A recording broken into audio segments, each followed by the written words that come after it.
E antes de mais nada, vou elevar uma oração para que Deus esteja aqui conosco, nos ensinando, ajudando a discernir. Tá bom? Então, oremos. Senhor Deus eterno Pai, te agradeço por essa oportunidade, Pai, que temos de juntar cristãos querendo saber da Tua Palavra, Pai, cristãos querendo Te conhecer melhor, Pai.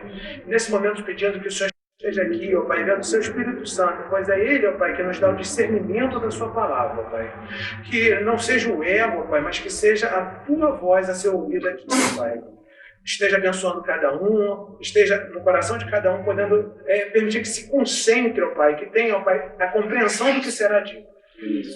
Tudo que pedimos agora aqui, que nos proteja, ó Pai, que todos os males, ó Pai, que possam estar voltados, ó Pai, que o Senhor nos proteja, ó Pai, que o Senhor nos dê esses momentos que poderemos estar diante, ó Pai, de Ti, ó Pai, do Teu conhecimento. É isso que peço em nome de Jesus. Amém e amém.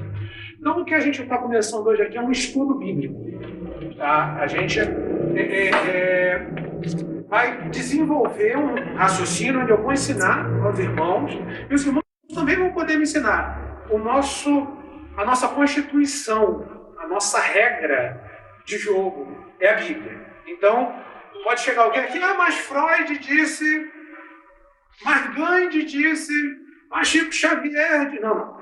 Vamos sempre para a palavra de Deus. Né?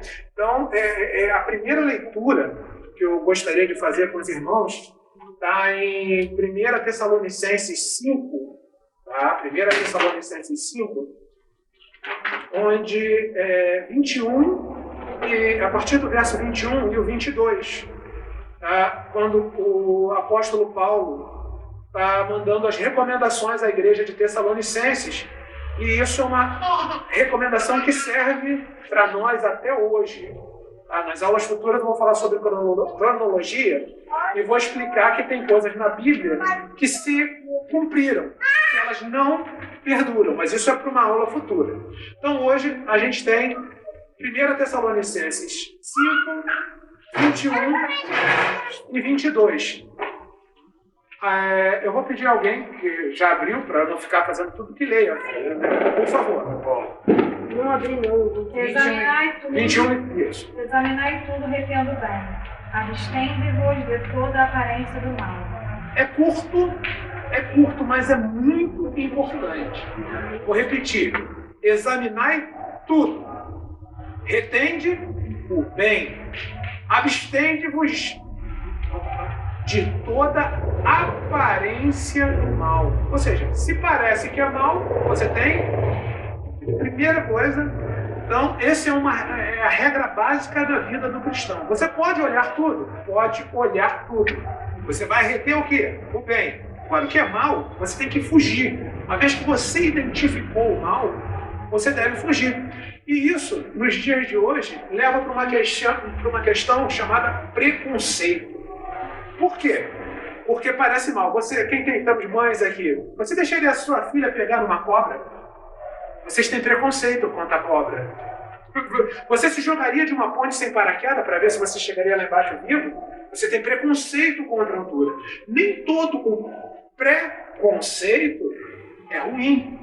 Existem coisas que nos são passadas, e são lógicas até, mas tem coisas que nos são passadas que nos mantém vivos, mantém seguros. Eu não tenho que experimentar droga para saber se é bom ou se é ruim. Eu não tenho que fumar um cigarro para saber se é bom. Tem coisas que a gente já pode ter um preconceito, né? E essa questão do preconceito, eu fui pesquisar no Aurélio. A palavra conceito, quando eu escrevo, eu busco para ter base, né? Então, o conceito é um substantivo masculino, né? Formulação de uma ideia por palavras, uma definição, um pensamento, uma ideia, uma reputação, ou quadro, parte da charada, logogrifo, etc., na qual se dá a chave para a solução da proposta. Então, a gente vai ficar na questão da ideia, do pensamento aqui. São 4 definições. Então, o conceito é uma ideia que se tem acerca de alguma coisa. Então, não esqueçam o primeiro texto que a gente leu. A gente tem sempre que ter o conceito de bem e de mal para mantermos afastado da aparência do mal. Você, não, eu tenho que ter certeza que é mal. Não, é a aparência do mal. Está escrito na palavra, não sou eu que estou inventando. Porque as pessoas não costumam ser tão minuciosas no que está escrito, né? E quem é capaz de definir da melhor forma o que é mal e o que é bem, senão Deus que criou todo o universo. Deus que criou, antes do ser humano pensar em ser humano, ser arrogante, achando que é capaz de discernir o que é bom e o que é mal, Deus criou o universo. E por isso, ele pegou e inspirou homens. De vez em quando vem umas pessoas, a gente está na primeira aula, mas já aconteceu. Mas por que você acredita na Bíblia e acha que isso já foi escrito por homem? Eu falo, Deus inspirou. Ele não possuiu, ninguém escreveu a Bíblia psicografando. Não, ele inspirou homens. Você reconhece os estilos literários de quem escreveu, a variação. Né? Tem um que escreve filhinhos, tem um que é mais carinhoso, tem outro que... Então você vai vendo a pessoa, mas como Deus usou os homens. Eu falo, você queria que Deus mandasse um jumento escrever? Você queria que Deus mandasse um cachorro? Não, tem que ser homem, porque Deus escreveu a Bíblia para os homens. Que é falado no início da Bíblia que o ser humano é a coroa da criação. Recentemente teve um grande desses pastores da televisão, né? Ele é muito famoso, Babu. Ele falou que Deus poderia estar escrevendo coisas muito melhores do que a Bíblia. É grande, como ela falou, gravou em vídeo. E com isso ele fere várias ideias do cristianismo. Mas a gente vai falar isso a posteriori. Eu vou voltar a falar de coisas melhores que a Bíblia. Vamos agora definir quem é a melhor pessoa para nos dar os pré-conceitos. Ora, vamos ver em Romanos 3, 9 a 12. Se alguém achar, pode ler. E vão anotando as referências, que isso, a Bíblia não vai mudar. Então, o que eu estou ensinando, você pode até vir solidificar, mas a Bíblia não vai mudar, isso não vai mudar o texto. Então, se você guardar, quando você se confrontar, ou quando alguém vier te... por quê? Você vai ter sempre a resposta bíblica para dar. Se a pessoa não quiser ter na Bíblia, a Bíblia não vai mudar. Então, guardem lá. Romanos 3, 9 a 12. Para ver a condição, alguém pode ler. Pois que somos nós mais excelentes? De maneira nenhuma, pois já antes demonstramos que tanto judeus como gregos, todos estão debaixo do pecado. Como está escrito, não há um justo nenhum sequer, não há ninguém que entenda, não há ninguém que busque a Deus. Todos se extraviaram e juntamente se fizeram inúteis, não há quem faça bem, não há nem um só. Nós, como seres humanos, eu não estou falando de mim, não estou falando de você, a Bíblia mostra claramente, alguém de nós é capaz de fazer o bem. O bem que nós queremos, esse nós não conseguimos fazer. Então a Bíblia não deixa espaço nenhum para o ser humano se vangloriar, para o ser humano achar que, mas ela é tão... eu julgo que ele é bom. Então, para confirmar a questão da miséria do ser humano, eu coloquei um texto que eu vou ler mais rapidamente, que é Isaías 56, 10 e 11. Tá? Acerca dos líderes, os grandes líderes que nós temos hoje. Todos os seus atalaias são cegos, nada sabem. Todos são cães mudos, não podem ladrar. Andam adormecidos, estão deitados e gostam do sono. E estes cães são gulosos, não podem se fartar. E eles são pastores que nada compreendem. Todos eles se tornam para o seu caminho, cada um para a sua ganância, cada um por sua parte. Não sou eu, está em Isaías 56, 10 e 11, falando sobre a questão dos líderes que se tornaram para o seu próprio ventre. Então, falando, é um texto muito bom, prosseguindo nele, ele também é interessante, tá? Que vai contar para nós, se alguém quiser ler o 12, vai ver que são pastores que falam que o dia de amanhã vai ser muito melhor. E a Bíblia profeticamente prova que a gente está vivendo um tempo que virão dias difíceis como nunca houve desde a fundação do mundo, tá? Então, a gente vai primeiro entendendo como discernir, que hoje a gente está falando de preconceito e julgamento. Tá? As duas coisas que eu vou falar são desagradabilíssimas. Porque todo mundo sempre vem assim, quando a gente vai falar uma coisa, não julgueis. Primeira coisa que você fala, Não julgue. Hoje a gente vai entender bem claro a questão do julgamento. Porque como aplicar o julgamento? A gente vai chegar lá. Então, quem é capaz, sabendo que o ser humano, seja líder, seja qualquer um, não tem em si a capacidade de discernir, quem tem a capacidade está definido em Daniel 2, 20, 22. Quem pode discernir? Tá? Se alguém quer pegar, profeta Daniel, senão eu leio aqui. Daniel 2, 20 a 22.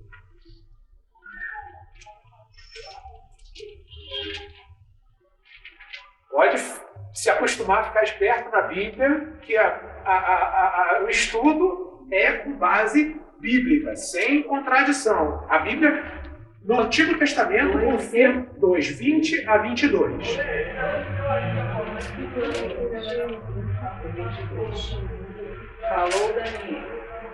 Falou Daniel e disse: Seja bendito o nome de Deus para todo o sempre, porque Ele é a sabedoria e a força.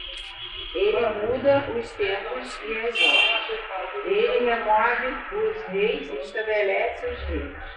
Ele dá sabedoria aos sábios e ciência aos entendidos. Ele revela o profundo e o escondido. Conhece o que está em trevas e com ele mora a luz. Esse é o Deus que inspira a conhecer a palavra, que inspirou a palavra. Então ele sabe tudo. Eu vou confirmar agora, eu vou ler Hebreus, pode anotar, Hebreus 4,13. Ele fala: e não há criatura alguma encoberta diante dele. Antes, todas as coisas estão nuas e patentes aos olhos daquele com quem temos de tratar. Ou seja, eu li do Antigo Testamento e agora estou lendo do Novo como confirmação. E Tiago 1,17.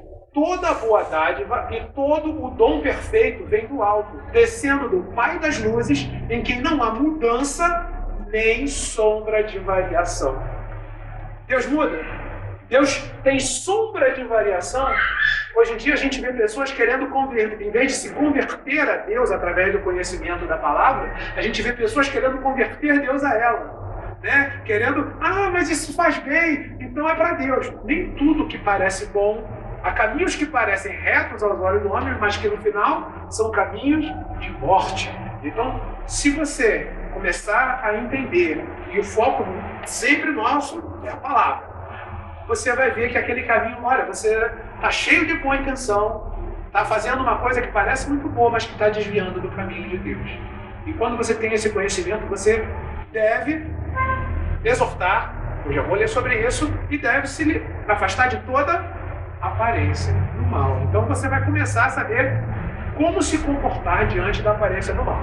Então, sabendo que Deus, através da sua palavra, nos inspira e nos ensina, né? É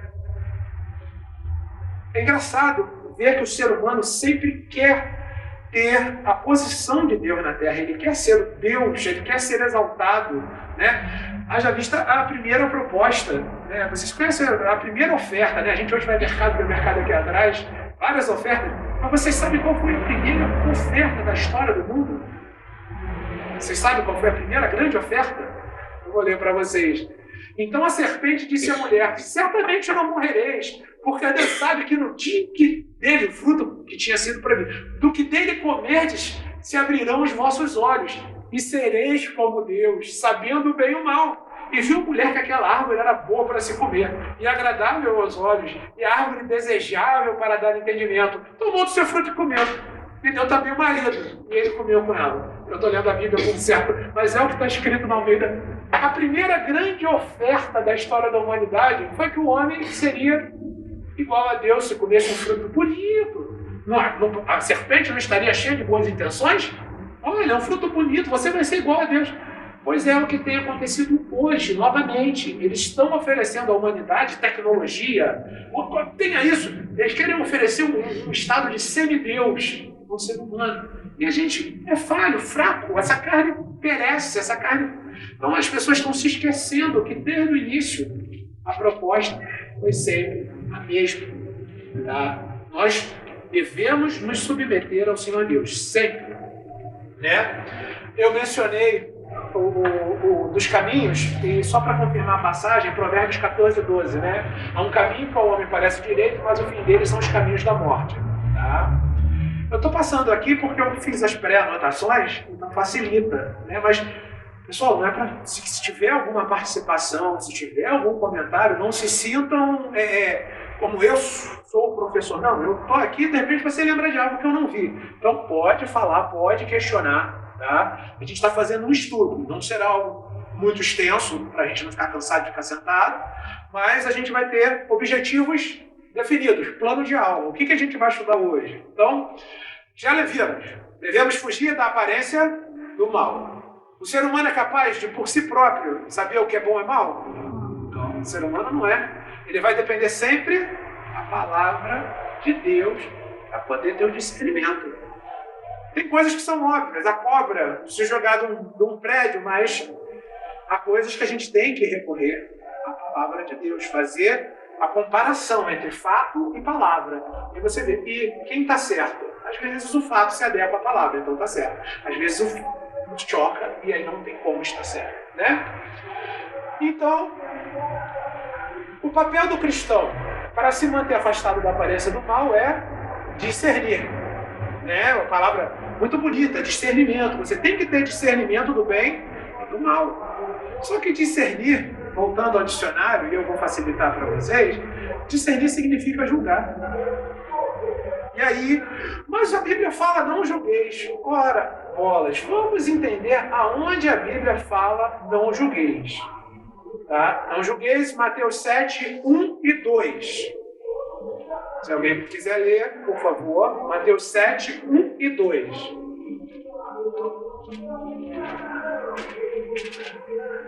E alguém pode abrir já, alguma outra pessoa, quem não? João, tá? João 7, 24. Alguém abre Mateus 7, 1 e 2. E alguém abre João 7, 24. Podem ler. Não julgueis para que não sejais julgados, porque com o juízo com que julgardes sereis julgados, e com a medida com que tiverdes medido, vos hão de medir a vós. Só um instantinho. Desculpa, vou desligar isso daqui. Alguém querendo falar comigo e eu não posso falar com ninguém nesse exato momento. Então, João 7, 24. Não julguei segundo a aparência, mas julgai segundo a reta justiça. Julgar segundo a? Reta justiça. O que é a reta justiça? A palavra de Deus. Olha como é que a gente vai fechar. Não julgueis para que não sejais julgados. Porque com o juízo que julgardes. Qual o juízo que o cristão deve usar para, primeiro de tudo, viver? O primeiro parâmetro, né? Se você conhece a palavra, você começa a se enquadrar, a viver de acordo com a palavra. Então, a primeira pessoa que você tem que julgar não é o próximo, é a você mesmo. Você conhece, você aplica. E a partir daí você vai começar a ver. Aquilo ali não está muito certo. Você vai começar a ter parâmetro de julgamento. Então, vamos contar a história. Todo mundo conhece a história da mulher adúltera, que ela ia ser apedrejada. Ela ia ser apedrejada. E Jesus chegou e falou: o que não tiver pecado, atire a primeira pedra. E ninguém atirou pedra. E Jesus, depois que todos foram embora, virou para ela e falou: vá e não peques mais. Hoje em dia, eles deturparam essa história. Então, a moral dessa história é que a mulher não foi morta pelo seu pecado, mas que ela não deveria repetir a atitude de pecado. Arrepender e converter, né? Arrependei-vos e convertei-vos. Vai e não peque mais. Jesus não falou para ela: vai e continue adulterando. Jesus não falou para ela: vamos adulterar juntos. Jesus não virou para as pessoas que não atiraram pedra e falou: vocês deviam adulterar como ela. Nada disso aconteceu. Ele não fez uma exceção ao pecado. Ele não mandou ninguém pecar. Essa pessoa quer.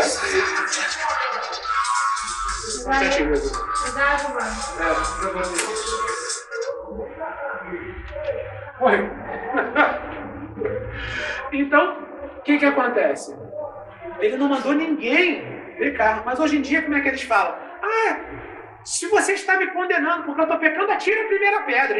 Eles se vitimizam. Eu sou a vítima. Né? E aí você não pode falar. E a pessoa, ao invés de não pecar mais, ela usa esse argumento para pecar e pecar e pecar e pecar e não quer que ninguém julgue. Acabou, eles inverteram o significado da palavra de Deus. Então sim, você tem a obrigação de julgar, mas o cristão, quando julga, tá? O cristão, quando julga, a primeira passagem, abstende-vos de toda aparência. Quem é condenado, que não há uma condenação, é o cristão. Eu julguei, eu vi que aquilo é mal. O que eu vou fazer? Me afastar. A pessoa vai continuar pecando, porque está escrito em Tito 3. Eu vou fazer uma pesquisa. O homem herege exorta uma e outra vez. Depois disso, se ele não larga mão, porque ele já está condenado em si próprio. Não é você que vai salvar. Não é você que vai ficar chateando. Você vai acabar criando até uma inimizade, um mal-estar. Não, você está errado. Então você exerce uma e outra vez. Tito 3,10. Deixa eu ver se é Tito 3,10. Deixa eu confirmar. Eu posso estar errado, mas... O homem herege e outra evita-o. Pode continuar, no 11. Sabendo que esse tal está pervertido e peca, estando já em si mesmo condenado. Ele está se condenando. Você não tem que ficar dando guarita a quem... Então, eu já avancei muito, né? Primeiro eu já falei que você tem que julgar, né? Olha, se você vai... Não, sim, o cristão tem que julgar. Não para condenar, mas para se manter afastado da aparência do mal. Você nem se parece mal, fugir. Nós somos fracos, nós temos que nos guardar. Então, o nosso veredito é dado sobre nós mesmos. E ontem eu li, deixa eu ver se eu lembro de cabeça, tá? Ontem não, anteontem, né? Já faz 2 dias que a gente estava em Minas Gerais. 2 João 2. 2 João 2, para vocês entenderem uma questão também. 2 João 9. 2 João, verso 9, que 2 João é um livro só. Eu vou ler para vocês. Todo aquele que prevarica e não persevera na doutrina de Cristo, não tem a Deus. Quem persevera na doutrina de Cristo, esse tem tanto o Pai como o Filho. Se alguém vem ter convosco e não traz essa doutrina, não o recebais em casa, nem tampouco o saudeis, porque quem o saúda tem parte nas suas más obras. Aí você fala, mas você está falando isso de todo mundo? Qualquer um que não tem a doutrina de Cristo, eu não recebeis? Aí a gente vai ver, deixa eu fazer uma pesquisa rápida. Tá? 1 Coríntios 5, tá? 9 em diante, que eu também vou ler. Já por carta, isso é o apóstolo Paulo falando aos Coríntios, tá? Já por carta vos tem escrito que não vos associeis com os que se prostituem. Isto não quer dizer absolutamente que seja isso os devassos desse mundo, tá? Ou com os avarentos, ou com os roubadores, ou com os idólatras, porque então seria necessário sair do mundo. Mas agora vos escrevi que não vos associeis com aquele que, dizendo-se irmão, for devasso, ou avarento, ou idólatra, ou maldizente, ou beberrão, ou roubador, porque com tal nem sequer comais. E olha o que ele vai falar no verso 12. Por que tenho eu que julgar também os que estão de fora? Não julgai vós os que estão de dentro? Olha como julgar é a sua tarefa. Se o cara se diz irmão e vem de falsidade, este nem sequer comais. E voltando ao que eu acabei de ler, se você o saúda, você tem parte no seu pecado. Então você pode estar quietinho, mas vem aquele irmão que você sabe que é político, e está ali roubando da política, e você, é de Deus, é de Deus. Você acabou de tomar parte, você não ganhou nem um centavo, mas está pecando junto com ele. Não sou eu que estou inventando. Mas eu tenho peninha dele, ele vai um dia se comer, eu vou continuar. Ele bebe, ele fica de porra, ele fica caído lá no chão, igual um porco, coitadinho. Este, você tem que ser afastado da aparência do mal. Estou indo muito rápido, estou fazendo. Estão conseguindo acompanhar Então, o cristão tem uma responsabilidade muito grande. Eu não mencionei no início, mas, por favor, alguém lê Apocalipse 1, 5, 6. É fácil, Apocalipse é o último da Bíblia.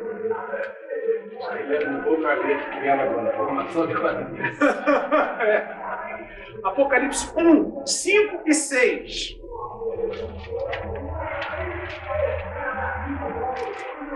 E da parte de Jesus Cristo, que é fiel testemunho, primogênito dentre os mortos e príncipe dos reis da terra. Aquele que nos amou e com sangue nos lavou os nossos pecados. Vai adiante. E nos fez reis e sacerdotes para Deus e seu Pai. A Ele glória e poder para todo sempre. Amém. Então isso é Paulo saudando, tá? As pessoas a quem ele escreveu o Apocalipse e falou sobre o Senhor Jesus Cristo, seu sangue, e que nos fez, no versículo 6, por favor. Reis e sacerdotes para Deus e seu Pai. Todo aquele que crê em Cristo foi feito. Vocês, aquele que crê, se arrepende, confessa e é salvo, é feito rei e sacerdote. Isso não é para você ficar vestido de cheio de frufru, não. Rei é aquele que defende a sua nação, é aquele que defende a palavra. O seu papel é muito sério. Você é tão sacerdote quanto eu. Você é tão rei quanto eu. Mas a igreja diz, vou mudar o termo. Nas empresas eclesiásticas, o que é diferente do corpo de Cristo, o corpo de Cristo se chama igreja. Hoje em dia a gente tem coisa chamada empresa eclesiástica. Nas empresas, eles fazem questão que a pessoa nunca chegue ao pleno papel de rei e sacerdote. Eles querem manter aquela pessoa sempre dependendo, sempre precisando que tenha alguém sentado aqui para ensinar. E não é assim, o que eu falei no início. Eu estou ensinando vocês porque vocês um dia podem não me ter. Mas eu estou fortalecendo o cristianismo. Você fala, você está me ensinando. A única diferença entre eu e vocês é que eu já levo paulada na cabeça há 8 anos. Eu já escrevo textos, eu já confronto os erros, os enganos. Como mas você confronta? Conforme eu falei, o papel do cristão, Efésios 5:11. Por favor, Efésios 5:11. Mais um papel do cristão. Todo mundo. Depois ela vai tirar a xerox, ela está anotando tudo ali, depois ela dá para vocês. Efésios 5:11. E não comuniqueis com as obras infrutuosas das trevas. Mas antes. Condenai-as. Se você fez um julgamento dentro da igreja, e viu que a pessoa está roubando, idolatrando ou fazendo qualquer coisa que seja fora da palavra, você exorta uma e outra vez, direto à pessoa, conforme a gente leu. Se a pessoa não se ajustar, larga, porque esse já está condenado em si próprio. Mas você, a partir de então, não vos comuniqueis com as obras. Confirma ou não confirma o que eu li? Mas antes, condenai-os. Então eu já mandei cartas para Simão Malafaia. Eu já mandei cartas para Valdemiro Santiago, para Regis Danese. Eu comuniquei. O que ele está fazendo não é um pecado que eu venho aqui na sua casa e roubo um tripé. Eu ganhei de presente. Todos que eu ganhei de presente. Roubo um tripé. Isso é um pecado. Mas eles não estão fazendo um pecado no sentido de chegar, meu irmão, me perdoa, eu roubei. O que eles estão fazendo é pregar uma mentira e vender essa mentira como se fosse verdade para milhares, se não milhões de pessoas. Então, isso não é um pecado contra um irmão. Isso é deturpação da palavra em escala massiva. Então você não tem que ficar, eu acho que o irmão está errado. Irmão, você está errado.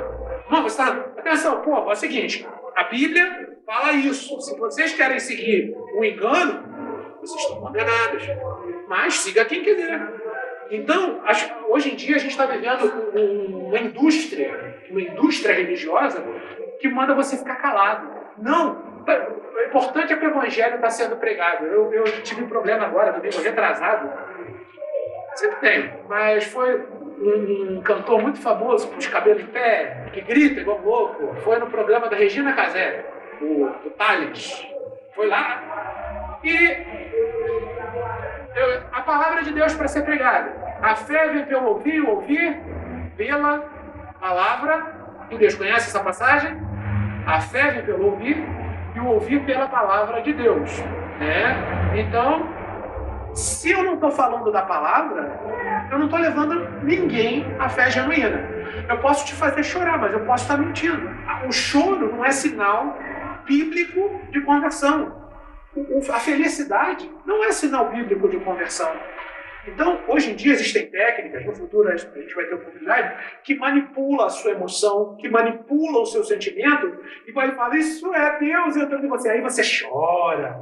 Isso não é Deus, né? Porque a fé vem pelo ouvir e o ouvir pela palavra. Né? Então, não é chuva não.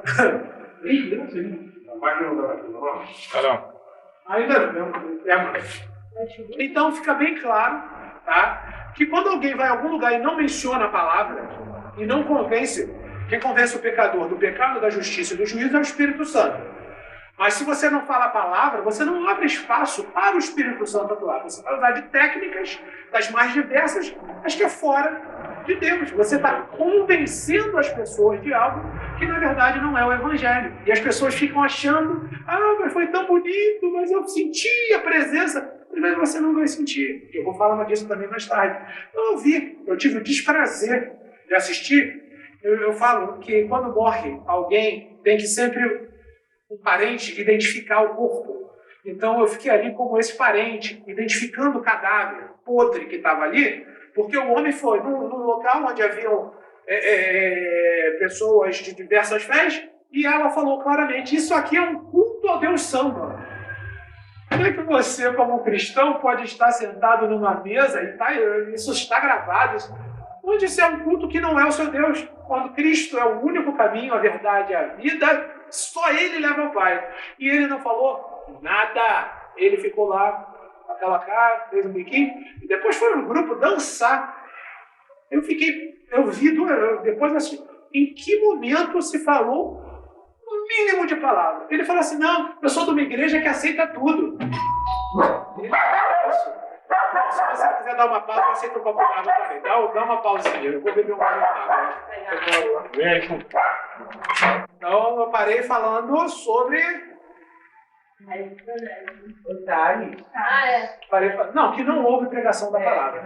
Então, a primeira coisa que você, como cristão, tem o dever de identificar. Você não precisa se constranger. Está sendo pregada a palavra ou não? A partir do momento que não está sendo pregada a palavra, você não tem obrigação nenhuma de prestar reverência. Você pode ser educado, mas você não tem obrigação nenhuma de concordar. Porque vamos fazer aqui um churrasco, tá legal, tudo bem. Você não tem obrigação de estar parte. A obrigação sua é estar com a palavra. O relacionamento do cristão, o melhor relacionamento que tem é o vertical. É o que vem através de Deus. Né? Então, hoje em dia, a gente vê igrejas que você entra, sai e não ouve a palavra. Eles vão falar da festa, vão botar gente para dançar, e eu vou falar sobre dança no futuro. Vou falar, pode se preparar. Cobra dízimo, e fala da semente, e aí vem as ofertas, que é extra, e fica horas falando da oferta, depois vem dancinha de novo, todo mundo de mão para cima, e termina. E acaba o culto. E você vai falar, que culto é esse? Bom, aí eu vou ensinar mais uma coisinha, vou tentar ser breve e volto no futuro. Culto é o sacrifício racional que nós fazemos a Deus. O culto é de adoração a Deus. Você tem que ir prestar culto. Então, sacrifício, não dá para segurar uma hora sem fazer xixi, não. Não dá, tem que ficar falando com o amiguinho do lado, como adolescente, fica tipo, isso não é culto, você está ali para fazer a convivência. Você tem que ter a convivência? Sim. Mas você, quando vai prestar o culto a Deus, fazer uma coisa importante. Da vez que nós fomos numa outra igreja, que o culto demorou 3 horas, eu levantei 2 vezes para ir no banheiro. Não, você... Mas demorou 3 horas, e era para a gente ver a parte bíblica, a parte do louvor.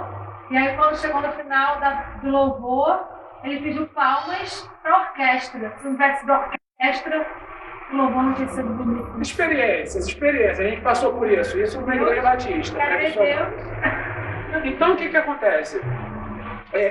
O foco da igreja, que o culto durasse 1 hora, mas que fosse prestado a Deus. Esse estudo, eu orei a Deus, estou falando da palavra, não é um culto aqui.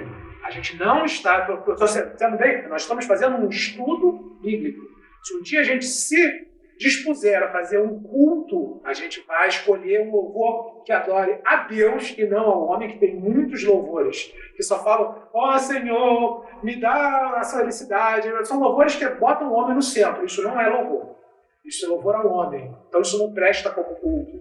Então, se um dia a gente for fazer um culto, aí eu vou tomar muito cuidado ao escolher tudo que será parte do culto. E outra coisa, a gente não vai ficar horas e horas, é uma coisa objetiva. Nós vamos falar, sacrificar, nós vamos adorar a Deus. Então, um dos grandes enganos é que eu vou assistir o culto. Então, pode ficar em casa. Quando você vai prestar o culto a Deus. O centro do culto é Deus e não você. Mas hoje em dia a pessoa tem que ir para o culto, ouvir mensagem para sair alegre, ouvir autoajuda, praticamente autoajuda, que você vai ganhar dinheiro, que você vai prosperar, que você vai dar uma semente agora e vai... Nada disso tem respaldo bíblico verdadeiro como culto ao Deus. Então, é por isso que quando as pessoas criticam, quem começa a enxergar